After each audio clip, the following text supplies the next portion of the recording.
Welcome to Shooby Dooby Doo Up, a podcast where we talk about pop music. Reconsider this foolish notion. We deep dive a UK top 10 singles chart from the past because we can't help but think of yesterday, where life is a radio turned up to 10 with a screaming, crashing noise louder than we've ever heard, because this is our music and we love it loud. I'm James Cook. I'm Andy Robinson. And look at the two of us in sympathy and sometimes ecstasy. I get you, James. Now, what you've done there is alluded to some of the lyrics in, let's call it, the UK Top 10 from the 29th of October 1987, yeah? That's right, because that is the chart we are looking at today. That's the one we're looking at all those years ago.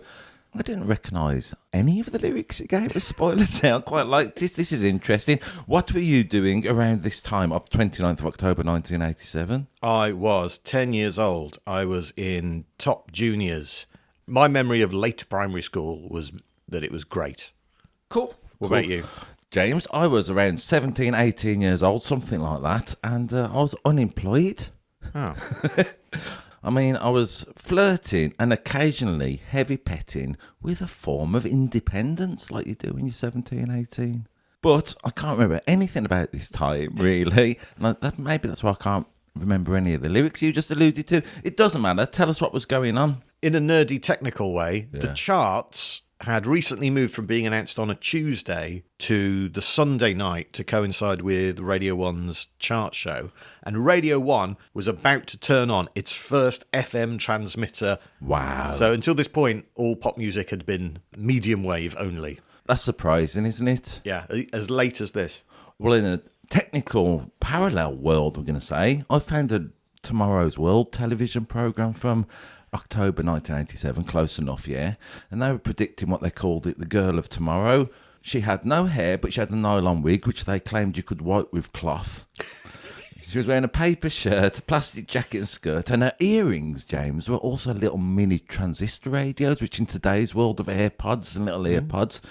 Well done, Tomorrow's World, for predicting where we are. They've kind of described one of those futuristic sex dolls you can buy off the internet, haven't they? I don't know. James, white, clean nylon hair. You've obviously done a deep search on this. Good research. Oh, you often bring research to this show, James. I'm surprised it's gone there. In the top 40, not in our what we like to call bonus tracks, but there's loads of other songs we won't be talking about this week. There's China in Your Hand by Tapao, Got My Mind Set on You, George Harrison, Bad by Michael Jackson, Rick Astley, Never Gonna Give You Up, Aerosmith, Dude Looks Like a Lady. These sort of things were going on in the top 40 at least. Got some stats for you? I'm particularly fond of your stats. This top 10 only features one UK number one, and it's the song that's at number one. But 8 of the songs are in their peak positions. There are 7 songs going up, 2 going down, and 1 non-mover for a total net movement of plus 20. There are 7 groups, 3 solo artists, of which 6 are British, 2 are American, 1 is British and American, and 1 is Czech. There's also 1 cover version. I've got some kind of stats, James, to try and keep up with you. I reckon there's 5 songs about the complexities of love. There are 2 songs about hardships in life, let's call it 2 big rockers, and 1 rather dreary instrumental. But crucially, there are 2 key changes within this top 10. I had 6 of these songs because they were on Now That's What I Call Music 10, which I got for Christmas. And I played that double cassette to death. So there are 6 songs in this chart that I know really, really well. Great. Me personally, I would say I had 20% of this top 10 in my possession, 10% of which I bought, and the other 10% of which I shoplifted. I was unemployed, let's say. Oh, I can't wait to find out which one that was. And I'm sure the police will be very interested as well. Finally, the scourge of Andy's crime spree will be brought to an end.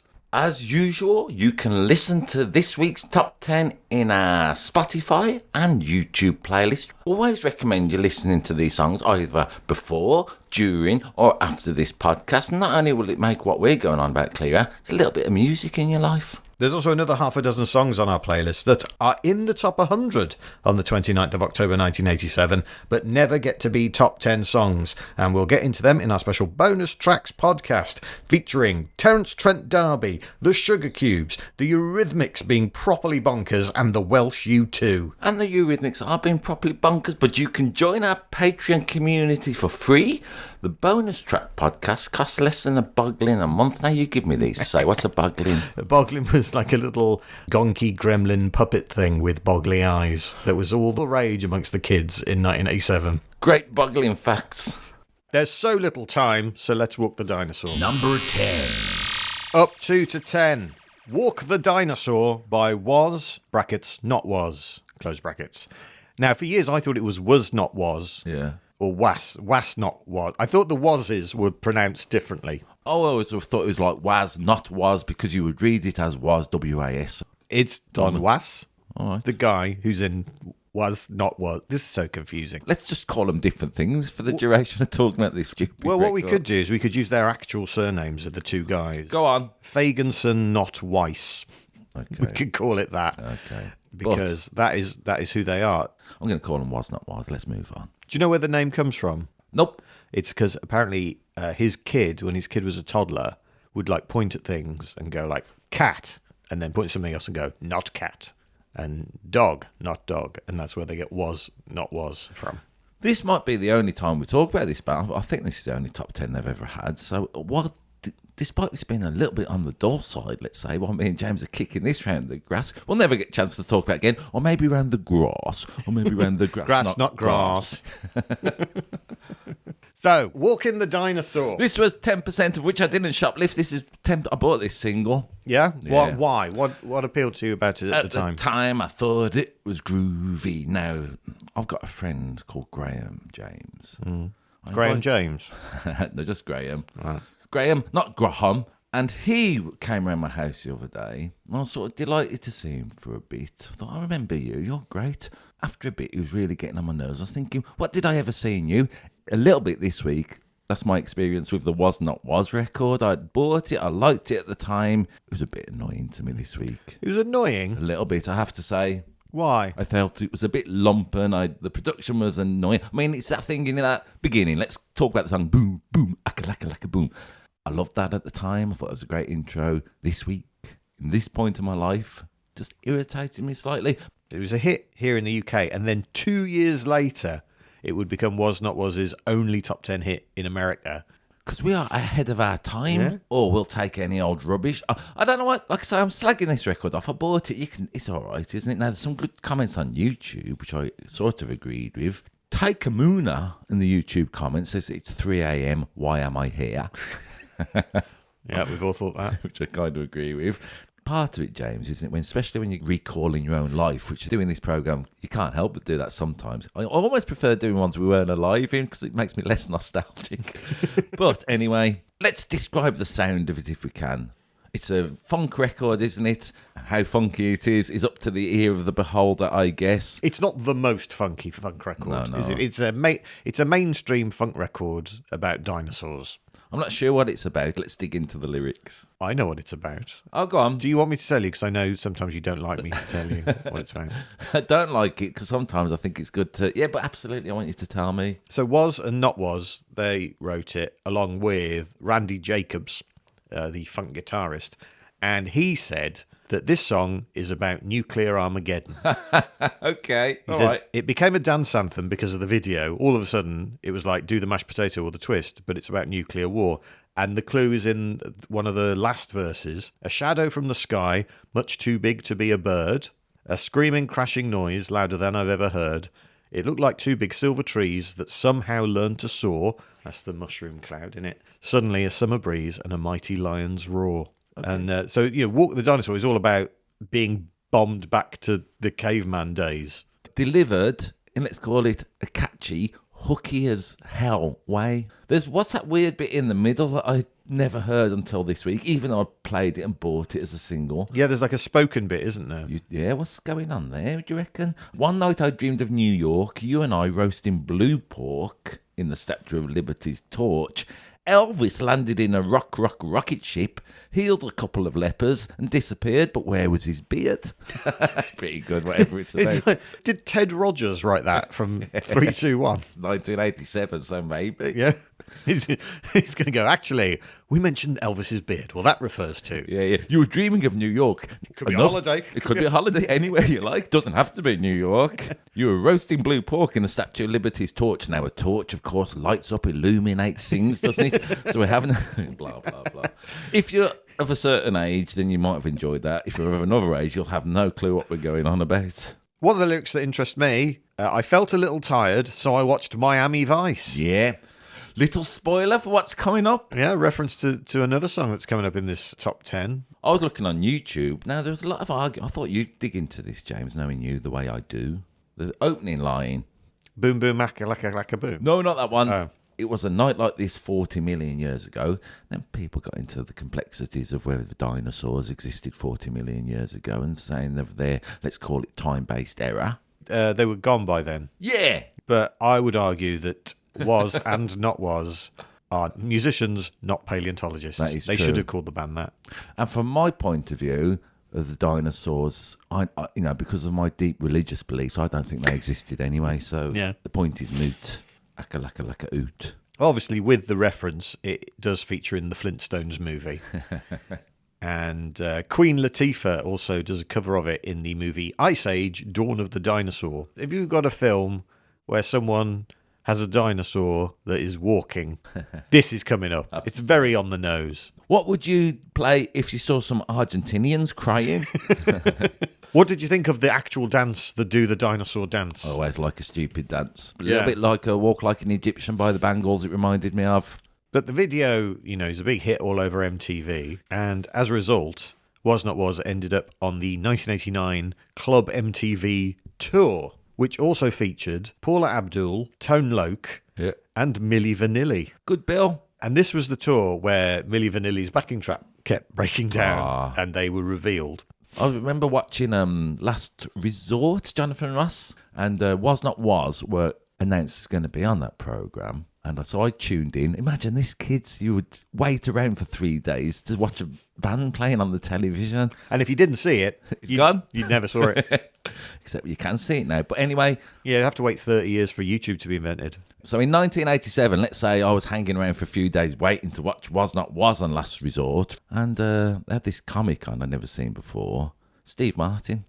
So while I'm waiting for Was Not Was, Jonathan Ross, I'd never heard of him at this point, being 18 or whatever. And he sat down and, just it was great. He just sings like, Steve, delighted to have you here. And Steve Martin's coming out going, yeah, Jonathan, what I thought I'd do tonight was come on, be my best, do all my best stuff, be really entertaining. And then I thought, no. and it was thrilling, So I'm sort of grateful for Was Not Was for giving me my first touch of Steve Martin. I loved this record at the time, and this week I found it lumpen and slightly heavy, but It's probably the only song about nuclear Armageddon you can play at the kids' disco. yeah. Number 9. At number 9, down 5 places this week, it's Chris. Chris? It's Chris with Casey Nights. I'm not doing it, James. I think all the information is in there. Yeah, people can work out what you mean. Can I just say it was side 2, track 3 Huh? of Now That's What I Call Music 10. Oh, good knowledge. So I know this song Importance. very well. And every time I've heard it for maybe the last 20 or 30 years, in my head, I have pictured a montage of knights in shining armour, sort of playing pranks on each other, putting a bucket of water above the door, cling film over the toilet seat, while they sing Crazy, Crazy Nights as sort of the intro to some kind of sitcom. These are crazy, crazy nights. I mean, that idea's out there, James. Yeah. So, if you enjoy James' idea, then email us in and ShubyPodcast@gmail.com. have a look into our Patreon. And maybe if you want to collaborate with James on this new sitcom idea, especially if you're Chris, get in touch. I like it at the beginning. Whoever it is in Kiss says, here's a little song for everyone out there. That's a good announcement, isn't it? This is a song for, how specific is it being? Everyone out there. Not anyone in here. No. Yeah, that's Paul Stanley, lead singer of Kiss. Real name, Stanley Eisen. Why do you think he's changed his name to Paul? Paul McCartney? Yeah, in honour of Paul McCartney and also Paul Rogers, he says. Paul Daniels? No, not so much. Paul Stanley, deaf in his right ear since birth due to an undeveloped ear, which he had rebuilt with surgery in 1983 using cartilage from his ribs. Wow. So he has an ear made out of ribs, and he co-wrote this song with a songwriter from Glasgow called Adam Mitchell, who said that he didn't really care for the final track. Well, fair enough. He's a songwriter and he's got some big royalties out of it. I bet he cares for that. Yeah, after 14 albums, this is Kiss's first UK top 10 single. What are they lacking that they used to have that they don't have? The makeup in the video. Yeah. They are sans makeup by this point. Yeah. But they do all have Cher's hair.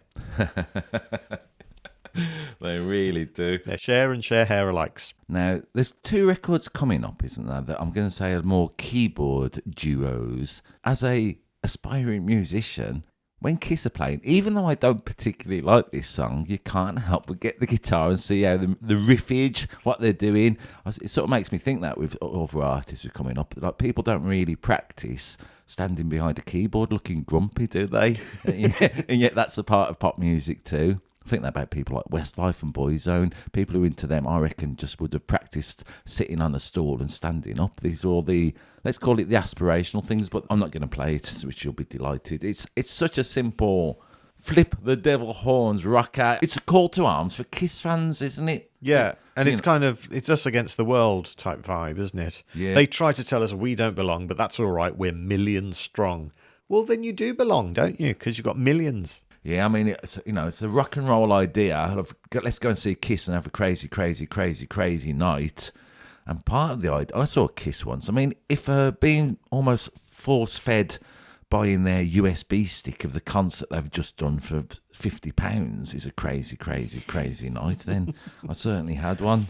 Do you like Kiss? I like the idea of Kiss, and this is a fun song, isn't it? Yeah, man. You know, a bit of a sing along to that. It's a song with a key change in. Thank God I got out of that way. I knew there's another one coming up, so hold your horses, everybody. I like the line, I don't hear the rap that they all say, and I feel like, is he having a go at rap, or is it he just doesn't want to use the C word at that point? Yeah. What got a laugh, James, once in front of one of my friends was I was eating some Pringles, and I put the Pringle out my mouth, implying it was a tongue like Kiss, right? So you looked a bit like a Pringle tongue. Do you know, that habit continues to this day, even when I'm on my own. Would that be an homage to Gene Simmons? Yep. The bass player in Kiss. What was his real name? Simon Jeans. No, it was Chaim Witz.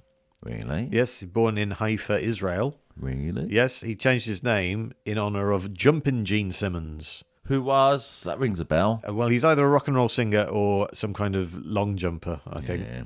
Let's say rock and roller. Big Kahuna 42366 on YouTube says, back in September 2018, Gene came to a grocery store 2 miles from where I live to promote his new line of soda drinks. He was busy, so I didn't meet or greet him. I mean, this is the thing with Kiss, isn't it? Apart from this song being catchy as hell, isn't it? It's a rocker. Sing along if you like it. I kind of like the notion of Kiss selling everything they can. They absolutely did, and Gene Simmons particularly. Yeah. Have you ever seen the Scooby-Doo episode with Kiss in it? No. Go on, what happens? Can you remember? What do you think happens at Scooby-Doo? There are some mysterious goings on. It turns out to be an old guy who owns a fairground, probably. What did Kiss do in it then? You know, walking around being all Kiss and that. All right, fair enough. Gene Simmons launched a magazine in 2002. It only lasted 5 issues. What do you think Gene Simmons' magazine was called? Kiss this. No. I'm Gene Simmons, buy this. No, it was called Tongue Magazine. Get a Pringle out, you can do it. He claims to have bedded 5,000 and has Polaroids to prove it. Now, you've said 5,000. What you left out there is 5,000 what? We can all bed 5,000 something's. Yeah, 5,000 bed bugs pretty much every night. But no, he claims 5,000 donuts. 5,000 women. And he said he had the Polaroids to prove it, or at least he did, until his wife, Shannon Tweed, found them and made him burn them. Fair enough, Shannon. What? I mean, we were talking about drifters the other week. You're more than a number in my little red book. The idea that a fella keeps numbers. Yeah. I mean, the idea that a fella keeps pornographic pictures can be more annoying. We don't know if the Polaroids are pornographic. I get you. All right then. We don't know. Yeah, Shannon. You could be like, just stand up against the wall there, please, and face the front. Who was Shannon? Who was Shannon Tweed? I remember being real pretty, whoever she was. Gene Simmons' wife. All right. On YouTube, Mary Hamrick, this was interesting, I thought, James. She says, I was there at the recording of this video. Honestly, it was an awful experience. LOL. Why is that funny? Well, this is it. Why is that so funny you would laugh out loud? She's saying it was at the Dumpy Olympic Theatre and they were letting 4 hours late and it took ages to record. Now, this is interesting. Isn't it? These pop videos, there's 2 or 3 this week of concert footage, let's call it. I like the notion that all the fans are having a great time, and yet it was horrific. I've done television warm-ups in the past, and I can certainly relate to that idea. It doesn't look like what actually happened. Another link to another song in the chart. Yeah. In 1985, Gene Simmons appeared in an episode of Miami Vice. Oh, wow. Another Miami Vice link. It seems like all roads are leading to Miami at the moment. Yeah. I like it at the end when whoever it was shouts out, "Nobody's going to change me. It's who I am." Something like that. Sounds so camp at the end. Paul Stanley in it, that's the lead singer. Made me laugh my head off. Yeah, no one's going to change me. Mate, you've got an ear made out of ribs. Someone's changed you there, haven't they? Number 8. Up 9 places to number 8. It's the Pet Shop Boys and Rent. Side 1, track 2. Of now 10? Yeah, of now 10. Yeah. Did you research, or is this embedded in your memory? Some of them I knew off the top of my head. Okay. This was one of the... Because this is the second track on now 10. So Barcelona finishes. Yep. Rent kicks in. Cool. It's a weird song, isn't it? Because it's about 2 people who have a relationship, and there's financial give and take, one-sided financial give and take in it. I just think that's an interesting thing. Not many songs sing about that kind of thing. By the way, did you like the sandwich I bought you? I love you. You pay my sandwich bills. I've thought of this song many, many times over the years. I mean, it's certainly a dynamic in relationships, isn't it? Of who pays for who, and the notion of having to live together if that's what you choose to do. And it's an idea you never hear addressed in pop music, really. Especially, I mean, there's things like Bills, Bills, Bills by Lunch Money Lewis, where he's talking about, I have to do this, I have to go out to work because I've got bills to pay. But this is more emotional and complicated, typical Pet Shop Boys, I'm going to say. They called it a mercenary love song. Yeah, okay. It's called Rent, and it's been sung by Neil Tennant. So I just always thought this is about 2 blokes. Yeah. But it isn't, according to Neil Tennant. It needn't be, it can be, Yeah. it needn't be. He says it's from a woman's point of view. Okay, well, he'd know. He wrote it, didn't he? Yeah. I'm a sort of fairly new convert to the Pet Shop Boys over the last few years. Despite knowing them all my life and knowing all their songs, the last few years I've really got at least the greatest hits of. I haven't gone deep, but beautiful their songs are. This is a good comment on YouTube from someone called Gregory Godfear. He says, "Mr. Neil, I have heard thine bangers. However, your lyrics and topics in thy songs are quite different and interesting. Regardless regrets." I mean, it's... So that's Gregory Godfear's take on it. The next one, from LPC 6509, she says, "Learning English and listening Pet Shop Boys is one big enjoy." It is. It's one big enjoy. Yeah, I mean, they're so literate, aren't they? Their songs are so interesting. The lyrics are never quite what you take them on first listen.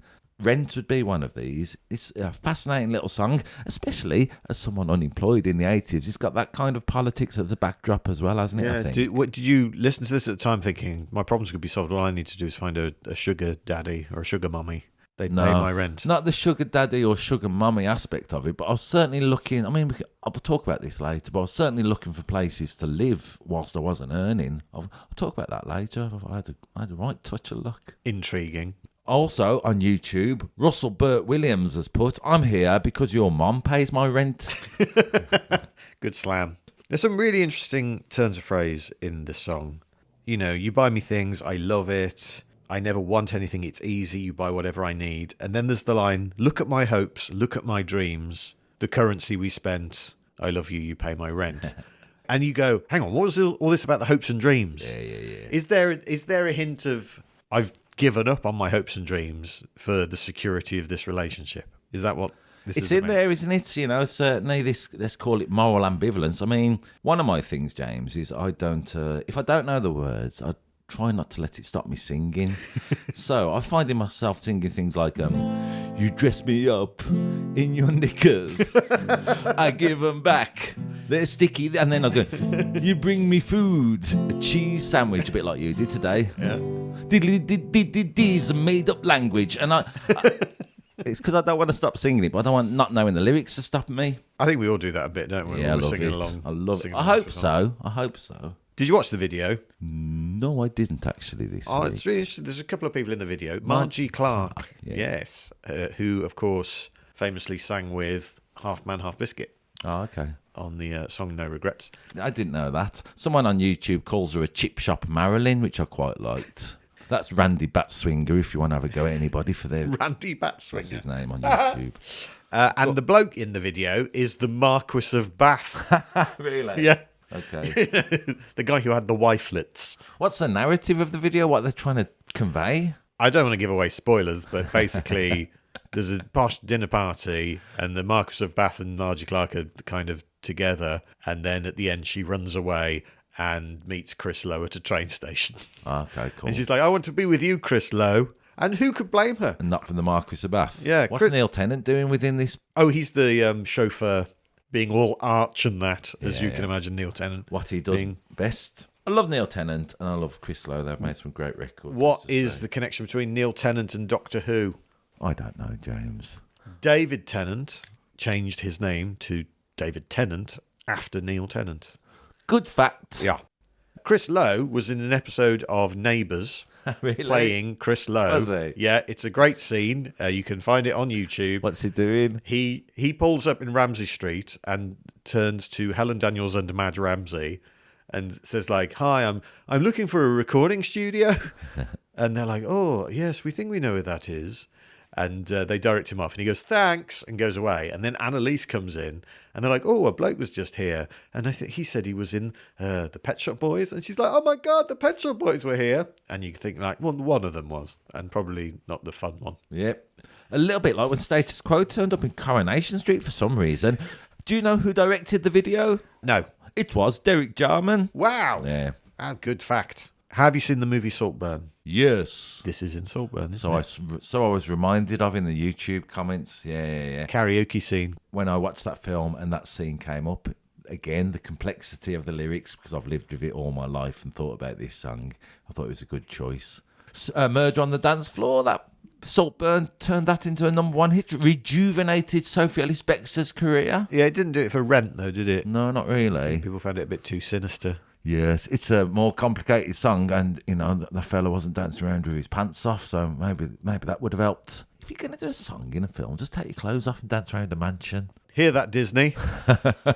My favourite scene in a film, because let's call it my pop music fascination, is always when there's one character or more in a car singing. I don't really care what the film is, but whenever that happens, I always think this is the best bit. Wayne's World. Yes, Planes, Trains and Automobiles, Mess Around Ray Yeah. Charles. The beginning of Alpha Papa. Yeah, Cuddly Toy, which reminds me of myself when I'm driving. I've certainly been a bit partridge to Roachford. Anyway, what we're talking about, Pet Shop Boys, this is good. Poop Daddy 4217 on YouTube says, this is depressing to realise. Today's classics were part of my youth.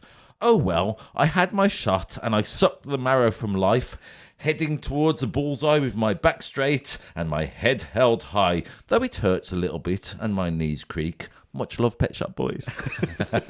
Number 7. Up 1 to number 7 this week. It is Billy Idol with Moany Moany. Side 2, track 4. Let me ask you this, Andy. Yeah. Do you want to dance? Yeah, that was his opening call, wasn't it? Yeah. As opposed to the Kiss one, or whatever that was. Here's a little song for everyone out there. Do you want to dance? I do want to dance, thanks, Billy. I always think Billy Idol's voice sounds like an American doing an impression of a British person. Yeah, I thought it was ridiculous at the time, Billy Idol, but over the years, I've begun to absolutely accept him and love him a little bit. Hey, this is a good fact for you, James. What is significant about Moany Moany in this week's chart of 1987, 29th of October? It's a live track? No. Huh? There is another version of it by Amazulu at number 40. Is it? Yeah. Well, I never. Not as good as Billy Idol's, I have to say. It's Did an they old- start it by going, do you want to dance?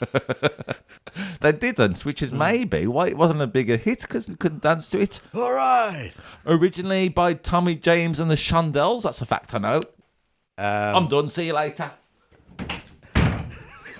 So this is as high as it gets in the UK chart. This is a number 1 in America, and it knocks the song I Think We're Alone Now by Tiffany off the top, which is... Another Tommy James song. That's right. He had 2 consecutive covers of his songs number one in America. In 1987. Yeah. That's good, isn't it? Yeah. He must have been walking around with, let's call it big dick energy that week. I mean, there's a whole story about the writing of Mony Mony. Yeah, go We on. can get into if you Yeah, want. absolutely. I mean, let's talk about it, James, before we do. When you're going to talk about the writing of Mony Mony, essentially he's going F. Do, do, do, down in Mony, but still on F. When's he going to change? He's going to change it. So simple and stupid. Well, they had the backing track. Yeah. And then Tommy James wanted some sort of nonsense words like Sloopy or Boney Maroney. Like Hang On Sloopy by whoever that was, Yeah. and Boney Maroney by Larry Williams. He wanted a bit of, let's call it, sound nonsense going on. Yeah. Moni's not a name. Is it Mony Love? Yeah. Spelled different. She wasn't around in 1968 when he wrote this. So they're in the recording studio in New York. Tommy James and his band member Richie Cordell.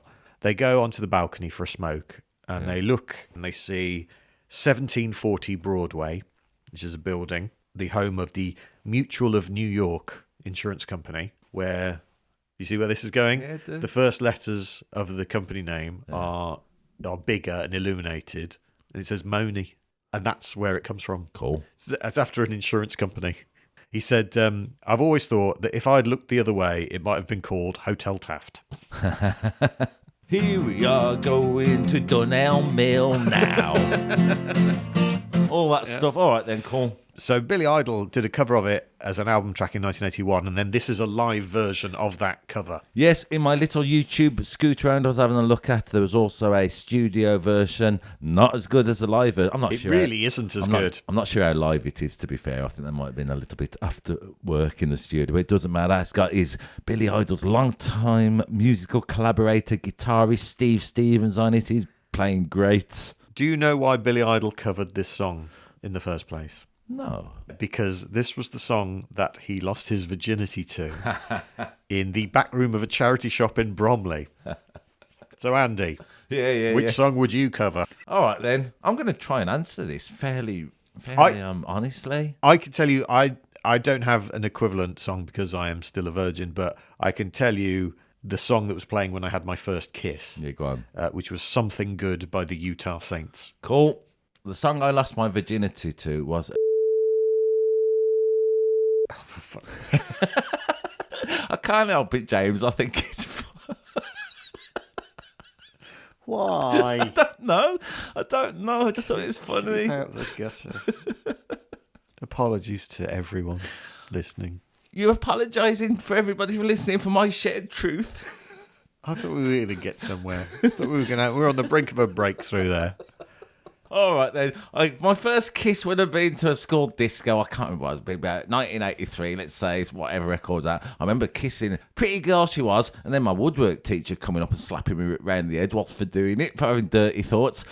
All right, let's move on. It's only a joke, James. I know. Why was Billy Idol's version banned at US high school dances? Has it got some swearing in? No, it hasn't got. It hasn't, I listened to it. but there is a phenomena in America, and I think in Australia as well, that's not over here, when this song gets played, of a sort of audience call and response thing, a bit similar to Living Next Door to Alice by Smokey. Oh, yeah. You do the Billy Idol bit, and I'll do what the... Can I get my guitar? Let's do it go on. properly. Let's do it properly. What So we say? here she comes now singing Many Many. Am I singing that? Yeah. But I can't, for copyright, we're going to have to change it. So here he comes round, and it's Barclays. Hey, motherfucker, get laid, get fucked. Is there more? Between every line. Is there more? Is it saying No, every it's just time? that. That's a thing in America and Australia, apparently. Not in this country. Swearing. Hey, motherfucker, get laid, get fucked. Yeah, I like it. There are a few different versions, but they are all essentially that.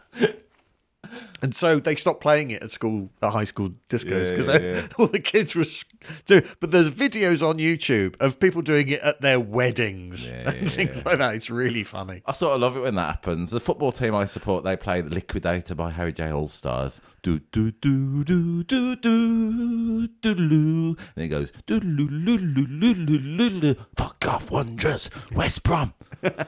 I mean, you could say that song's been ruined for me or improved. I don't know.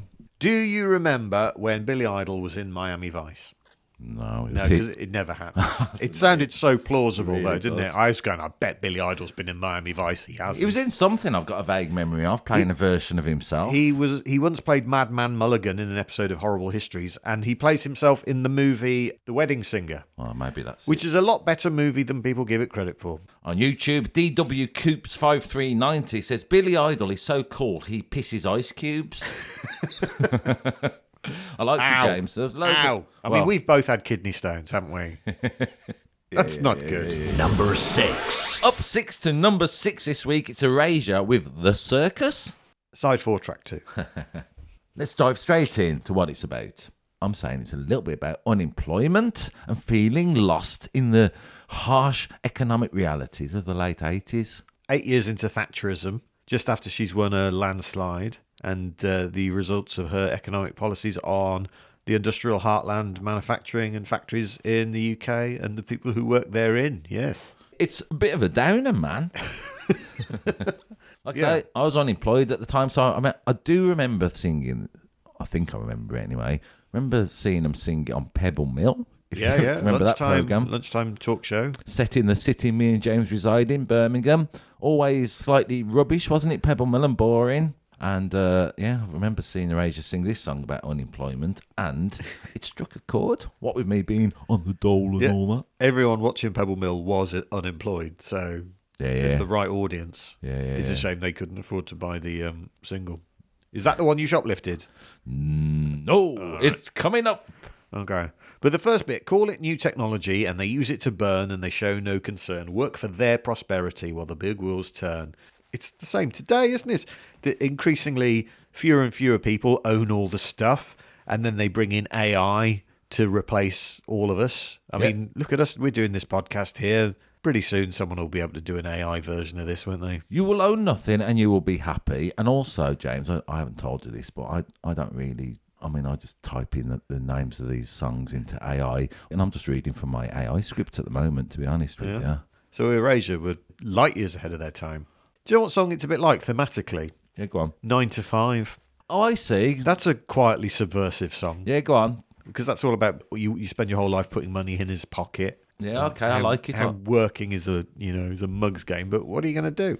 There's quite a few songs, let's call it, about the rebellion of the man, 5 O'Clock World, whoever did that in the 60s. These type of songs, there's loads of them, isn't there? It's a good one by Erasure, though. I didn't particularly like it at the time, or even notice it, to be honest with you, but I kind of got into it this week. This is the one that has grown on me the most this week, and Really? I knew it a lot from Now 10. Okay. Anyway, but actually listening to the lyrics and taking it on board, there was once a future for a working man. There was once a lifetime for a skillful hand.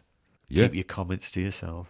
No, it was interesting. Like I say, with my unemployment, let's talk about this. I alluded to it earlier, but I was trying to earn a little bit of money hither and thither, and I had done a bit before. I mean, one job I had, James, was do you know what a trapper is? You love a quiz. What's a trapper? I don't know. It's a job, right, where you fire clay pigeons for rich old twats to shoot at. I did that for a bit, really hard work. Yeah. In all kinds of weather. The traps, as they call them, the steel things could take your arm off. You were talked to and condescended by middle classes with their silly rifles. So that's a terrible job. Okay. I have done clay pigeon shooting on a stag do, Okay. and now I feel guilty. Yeah, you should. You're part of the problem, not the solution. Did you give any illusion and thanks to the poor trapper who was firing off these stupid clay pigeons for you? No, I didn't. No, you're a bad man. I am. And also I had a little job, right, weirdly, where I'd attended, let's call it an art centre. And I was doing voluntary work for that in the 80s. So part of my running around trying to just survive, really, spent a lot of the week and going back to sign on and all that sort of stuff. But I was sort of living in a stately home, if you like, a Jacobean mansion, 23 acres, where it's a residential art centre. It's called Industry Hall in Stafford. And because I impressed the bloke there once upon a time who was the principal, I was working there in the week doing voluntary work with kids, teaching them music. I had a recording studio, so when I was finished in the day, I could dick around in the recording studio at night. It was an astonishing time of my life to be unemployed, kicking around the black country, no money, but then 3 or 4 days a week often, I'd be living it up in a big Jacobean stately home. The movie Saltburn's about you, isn't it? Yeah, I certainly had that chip on my shoulder that the character, whatever his name is, Barry Doodah. I know that feeling of seeing opulence and wealth and wanting it yourself, you know. Yeah. Interesting. Jarvis Cocker sings a lot of songs about this kind of thing, I think, where he's talking about being on the dole and looking up at people who have more. I mean, that's not in this Erasure song. It's pretty bleak, isn't it, I think? And it's got an accordion in it. I don't think we've ever said the word accordion yet on this podcast, No, so why not mention that? First time for an accordion. Weirdest job I ever had, and it was only for a day. It was a company who were demonstrating a new kind of security system that would, if triggered, would fill the space it was in with a dense fog. What? So someone breaks into your warehouse, say. Yeah. It triggers the security system, and rather than an alarm going off or anything like that, it just releases loads of thick fog into the warehouse so anyone in there can't see. What you could have done is pop your Tomorrow's World earrings like earpods and have a right dance in there and pretend it's some sort of club. Well, my job... job... robbing a warehouse, My job was, after the demonstrations, so they were getting people into this room, and they were going, this is what happens when it does it, and filling the room with thick fog. And then they take them away. My job was to then empty the room of the fog. So they showed me how to open the windows, and they gave me 2 massive bits of cardboard, and I would just run up and down flapping until all the fog in the room left. I like it. I particularly like the phrase, they showed me how to open the windows. Yeah. You're so good at learning. Why was it only one day? It was just a one-day gig. Sounds a good job to me. What are the hours? Can we still do it? Because this was the 90s, so this is post-Thatcherism. You know, in the 70s, this would have been a trade. Sounds a great job to me. Look, I can open windows. Did you watch the video? Yeah. I didn't really watch the video, but I put it on to look at YouTube comments to try and get some content. And when I scrolled back up to have a little look, there's a big clown's face on it, and it scared me a little bit. There is a big clown's face in the video, so trigger warning, guys. Trigger warning. Do you know who produced this record? Nope. Flood. Oh, okay. He worked with Paul McCartney on the Fireman Project. Yeah. Do you know why he's called Flood? Nope. Because when he had his first job in a recording studio, he was really good at making the tea. But, James, could he have opened a window and chased some smoke out with 2 bits of cardboard? Exactly. What would your nickname be if it's not Flood? It'd be Smokey. Let's just call you Smokey. All right, thanks. All right.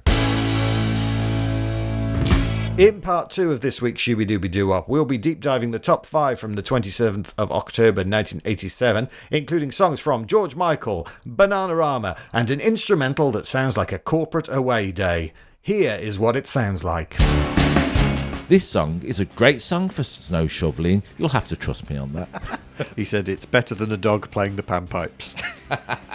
I didn't like the aesthetic. I thought Cronkite and Tubby looked stupid in it while they're messing around with it. Crockett and Tubbs. Sorry. Is that what they're singing? No, they're not singing. I'm Guilty as a drunken bee. No. Check out our Spotify and YouTube playlist and let us know your thoughts at shubipodcast@gmail.com. And for the songs that aren't in the top 10 this week, join our Patreon community and become a subscriber. Thank you so much for listening. Thank you. We really, really do appreciate it. We know there are a gazillion podcasts out there, and it does mean a lot to us that you've spent some time with us. It really genuinely does. And that's why it pains us to ask for another favour. Please leave us a review wherever you get your podcasts from. Those things are really, really helpful for us, and at the moment we have none. Rate, share, subscribe, follow. Well, most importantly, Shooby Dooby Doo Wop. Bop bop shoo up.